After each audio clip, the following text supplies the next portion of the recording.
루킴 칼럼, 오늘은 서울시장 왜 안철수인가 이 제목으로 말씀드리겠습니다. 현재 문재인 정권이 가지고 있는 진보의 개념 속에는 계급투쟁과 마르크스주의의 인간의 해방, 그리고 북한 주체사상 이런 쪽의 개념들이 많이 들어가 있습니다. 그리고 저들의 행동 양식 속에는 스탈린식 권력투쟁과 숙청주의 이런 게 많이 녹아 들어가 있습니다. 저들이 민주당 쪽에서 민주주의를 표방할 때는 서구 개념의 보편적인 민주주의보다 마오쩌둥식 인민민주주의 개념이 많이 들어가 있는 것 같습니다. 영국과 미국이 대표하는 서구의 보편적 자유민주주의 개념은 아닌 듯합니다. 학생 운동권들도 보편적인 자유민주주의의 운동을 한 것이 아니고 반군사 독재, 반체제 운동과 함께 북한 김일성 주체 사상을 많이 학습했었죠. 그리고 마르크스 레닌주의 학습에 치중했던 게 사실입니다. 그 같은 과거의 경험으로 현재 정치를 하고 있으니 민주화의 진정한 진보의 진전은 잘 이루어지지 않는 것입니다. 저도 운동권 출신들이 진정으로 대한민국의 민주화의 업적이 있는가? 이걸 진지하게 물어볼 때 그런 것 같지는 않습니다. 저들이 행동한 것이 대한민국에서 훈장받을 어떤 특권적인 영광이 있는 것인가? 그것도 아니라고 봅니다. 지금 586은 386을 디스하고 있고, 그리고 또 그들은 30대, 40대 후배들에게 또 디스를 당하고 있습니다. 디스에 디스가 이어지고 숙청에 숙청이 이어지는 것이 레닌 투쟁 방식이고 스탈린 행동 방식입니다. 민주당 쪽의 저 운동권 정치인들이 대한민국의 주체 사상을 심어야 할 이유가 어디 있습니까? 저들이 이 땅에서 민족 해방과 인간 해방 관련 성취한 게 도대체 무엇이 있습니까? 윤미향처럼 탐욕 가득한 반일 운동이 민족 해방입니까? 민주당의 안희정, 오거돈, 박원순, 그리고 정의당의 김종철로 이어지는 성추행과 성희롱 사태들이 인간 해방과 여성 해방 운동의 계보입니까? 그리고 문재인 정권에서 탈원전 정책과 관련해서 대북 전력 지원을 약속하고 그 같은 모든 종합적인 내용들을 불투명하게 왠지 모르게 숨기고 있는 듯한 게 지금 밝혀지고 있는데, 감사원의 감사를 압박하고 정부 공무원들이 자료를 숨기느라고 바쁘고 들통나니까 아니라고 발뺌을 하고 또 야권을 겁박하기도 하고 그러고 있습니다. 만약에 문재인 정권의 이 같은 대북 원전 지원 계획이 사실이라면 이것은 매우 심각하고도 위험한 내용입니다. 그래서 지금 우리가 할 것은 탈원전에 앞서서 탈문재인을 먼저 해야 될 듯 합니다. 선거를 통해서 말이죠. 원자력 발전소라는 것은 핵무기에 쓰일 수 있는 원료를 제공할 수도 있습니다. 그리고 그것을 지원할 경우에 대한민국 국민들의 혈세로 천문학적인 비용이 들어가기도 합니다. 한미 동맹 간의 군사훈련을 주적과 협의한다, 상의한다, 보고한다. 과연 이것이 진보입니까? 대한민국 국민은 이해할 수 없고 납득할 수 없는 것입니다. 이것이 현재 진보를 표방하고 있는 한국 정부와 집권 여당 세력의 얼굴입니다. 이들에게 더 이상 대한민국의 미래, 서울의 미래를 맡길 수는 없는 것입니다. 그래서 박영선, 우상호 이들은 그들을 이 같은 거짓과 위선의 진보 정권에 소속되어 있는 후보들이기 때문에 서울시장 후보 자격이 전혀 없다는 것입니다. 그들은 양심이 있고 인간성이 있다면 창피한 줄 알고 사퇴를 하는 것이 마땅할 것입니다. 거짓과 위선과 철진한 이념의 노예 같은 집단이 민주당이라고 볼 수 있습니다. 그래서 민주당 후보들은 이번 서울시장 선거에서 번번스럽게 나올 것이 아니고 당장 후보 사퇴를 해야 마땅할 것입니다. 그것이 서울 시민들에 대한 예의입니다. 그들은 자격이 전혀 없습니다. 저들이 만약에 사퇴하지 않고 계속 버틴다면 4월 7일 보궐선거에서 서울 시민들이 나서서 당당하게 저들 민주당 후보들에게 대해서 NO라고 외치고 저들을 거부해야 할 것입니다. 난맥상을 보이고 있는 부패 진보 정권과 이 민주당의 실정, 이런 책임이 지금 국민의힘 진영에도 분명하게 있습니다. 자당이 배출한 두 대통령을 감옥에 보낸 자칭 보수라고 하는 정당이 무슨 체면과 무슨 얼굴과 무슨 양심으로 국민 앞에, 시민 앞에 다시 후보를 내고 선거에 도전을 한단 말입니까?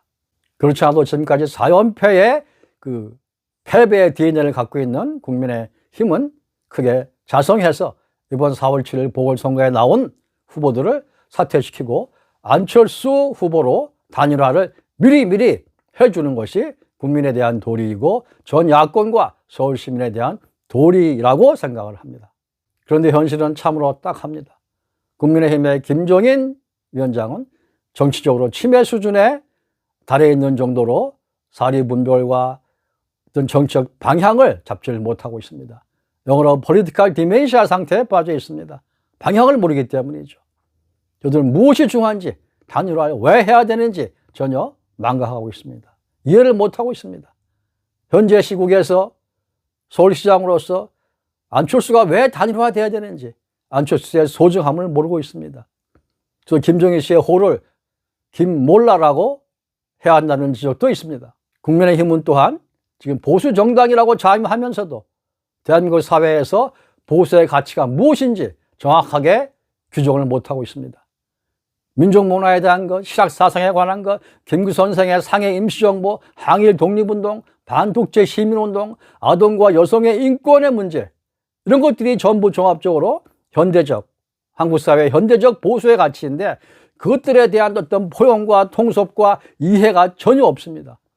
오히려 그것들이 마치 진보의 가치인 양, 우리 거 아니야 라고 몸살을 떨고 있습니다. 저들이 기억하는 것은 군사정권, 독재정권의 이름들, 마치 그것이 보수의 가치인 양, 그것이 보수의 어떤 맥인 양, 바보 같은 짓을 하고 있습니다. 그리고 최근에 나경원 씨는 우리 국민의힘은 보수정당이기 때문에 중도의 이념이 없습니다. 이런 엉터리 같은 바보 같은 발언을 하기도 합니다.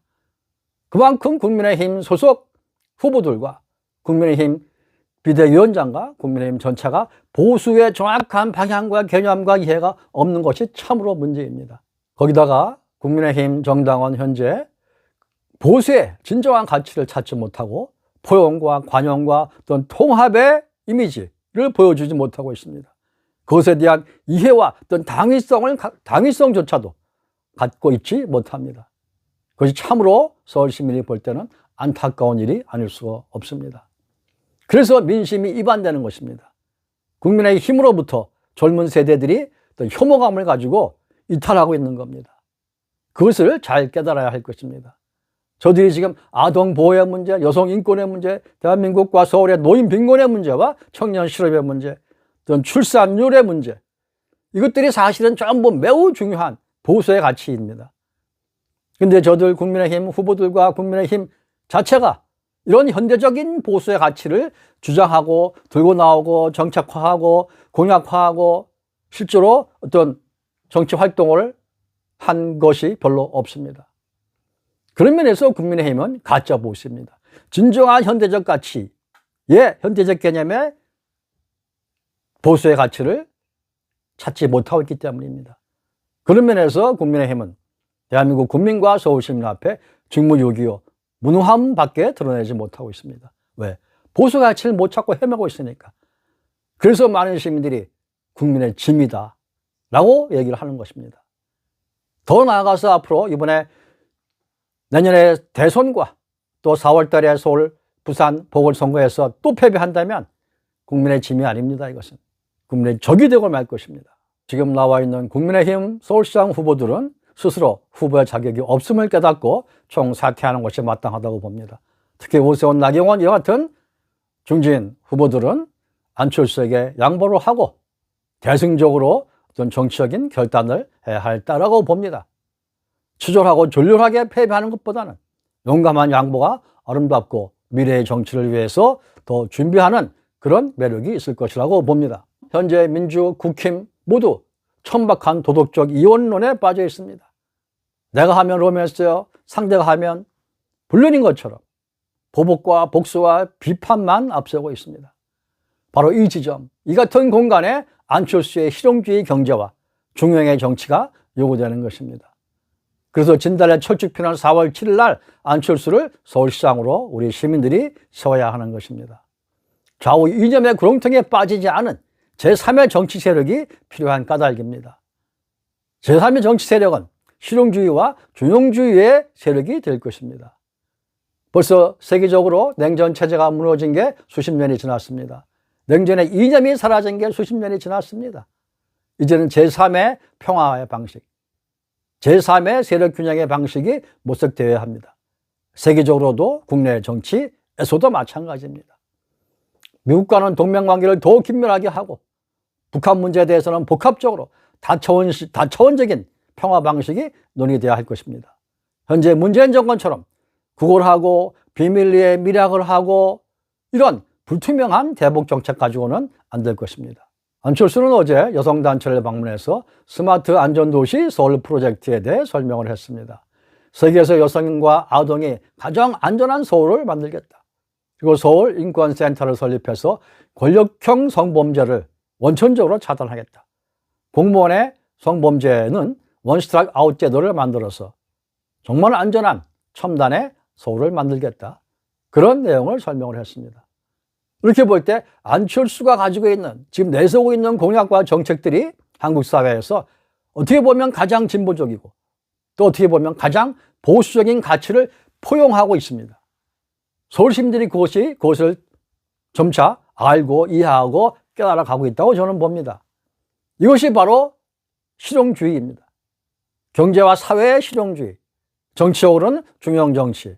이것이 안철수가 가지고 있는 강점이자 장점이자 매력이라고 시민들은 보고 있는 것입니다. 지금 야권의 최대 목표는 탈문재인입니다. 현 정권에 대한 심판을 확실하게 하고 내년 대선에서 승리해서 새로운 진정한 의미의 중도 보수 정권을 세우는 것입니다. 그러려면 이번 서울시장을 반드시 야권에서 이겨야 합니다. 그것을 위해서 제가 드리는 제언은 단일화 과정에서 피로감을 노출하지 말고 힘을 낭비하지 말고 대승적 결단을 내리고 용기 있는 양보를 하라는 것입니다. 치졸하고 졸렬한 패배를 하는 것보다 용감한 양보가 아름답다는 것입니다. 그것을 강력하게 국민의힘 쪽에 요구하고 요청하는 바입니다. 그래야만 내년에 확실한 현 정권의 심판과 새로운 보수 정권, 중도, 중용의 정권이 세워질 수 있을 것입니다. 여러분께서 구독과 좋아요를 꾹 눌러주시면 저는 보다 좋은 방송으로 보답하겠습니다. 루킴 칼럼입니다.